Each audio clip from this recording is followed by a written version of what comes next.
back with a kitchen chat, and today I'm going to be sharing my 6 top tips for reducing bloating and also showing things that I wish I knew about bloating. All in all, we all experience bloating at some point, and it's of course most common after a meal. It's your body's way of digesting and going through your system, but it does usually resolve itself. I'm going to jump straight into sharing my top tips that have helped me speed up the process of reducing my bloating, and just small lifestyle changes that you can make that will make all the difference. With anything, to minimize it, you want to work out the root cause. So I'm going to start by sharing my top tip, which is something that helped me so much, and that is reducing my intake of fizzy drinks. I went through a bit of a stage where I was having a lot of sort of diet Coke Zero drinks and just fizzy drinks on a whole. I've always actually quite liked fizzy drinks. I think when I was younger I used to go for like Dr. Peppers, and then I went for the sugar-free options, and it's just been something that's been a part of my diet, which is absolutely fine. However, it just made me super gassy and quite bloated. So replacing fizzy drinks with waters,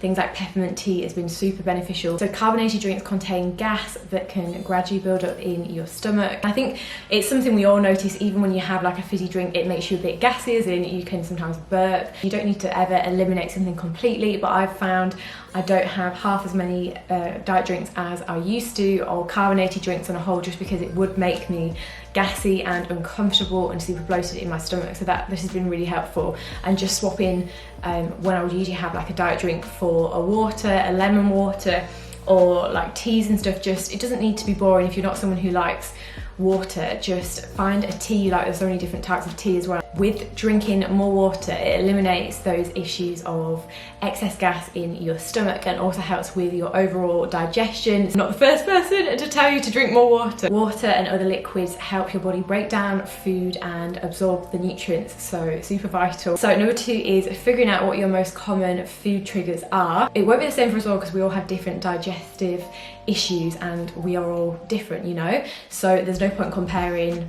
If I say that I find something flares me up, it might not be the same for you, but it's worth figuring out what works. I did an elimination diet to try and figure out exactly what it was, and I found highly processed foods, and when I have quite a lot of wheat in my diet, I definitely notice a massive difference in the way I'm bloating.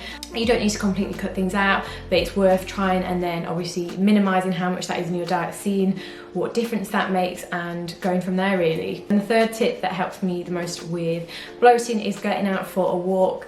Just yesterday as a really example, I had a big roast dinner and it was absolutely amazing, so delicious. My dad and I actually, when I went over to see him, we went out for a nice, just like steady little stroll afterwards, and I felt so much better for that. I didn't wake up. Usually if I've had like a massive meal, I have this gorgeous chocolate brownie as well. Usually if I go straight to sleep on that in the morning, I still feel a little bit bloated, whereas we went on a nice walk, probably half an hour walk, and I definitely noticed the effects of that, and it helps so much with your bowel movements, exercising, going for a walk. So simple things, just like a short walk, if you're feeling up to it after a meal, can really help alleviate bloating. Moving your body regularly, it really helps your body get rid of excess gas. So the 4th thing is eating foods that are better for your overall gut health. Our gut microbiome is super complex. There have been some really interesting studies that demonstrate the link between our gut health and our immune system, our mood, our mental health. One thing for me that really sort of pointed out my gut health has been suffering with acne, and of course having foods in my diet that upset my gut microbiome. Our gut is made up of 309 to 500 different types of bacteria. Some bacteria is of course harmful, but then others is super beneficial for our digestive tract. Having a wide variety of good bacteria in our gut is really beneficial for our overall health, which I could just do a whole nother video on. It is so interesting. So a few things that you can do to maintain a healthy gut microbiome is avoiding super highly processed foods and really refined sugars. These types of foods destroy good bacteria and promote growth of damaging bacteria. And then you have foods that actively help the growth of beneficial bacteria. So these are things like fermented foods, things like kimchi, yogurt, kefir. I never know if it's kefir or kefir, but I call it kefir. These are really good dietary sources of probiotic. Of course, things high fibre, beans, peas, berries, asparagus, and other things are collagen rich foods. And then having a good variety of foods is really beneficial for boosting your own body's production of collagen. Particularly for me, I have suffered with acne, and whenever I have had other sort of skin conditions such as eczema, I've usually been able to link that to certain things that I've been having in my diet, and things like dairy tend to really break me out, having an excess of dairy. I still have some dairy in my diet, you know, good dairy is still really beneficial, but when I have too much on a daily, it just doesn't agree with my skin. I get a lot of flare-ups, things like that. So it's just finding your cues and what works for you, really. The fifth one, which is looking at your stress levels. Long-term stress can increase the hormone cortisol, which directly influences our fluid retention, so can commonly cause a lot of bloating when you are stressed. You'll probably notice that yourself.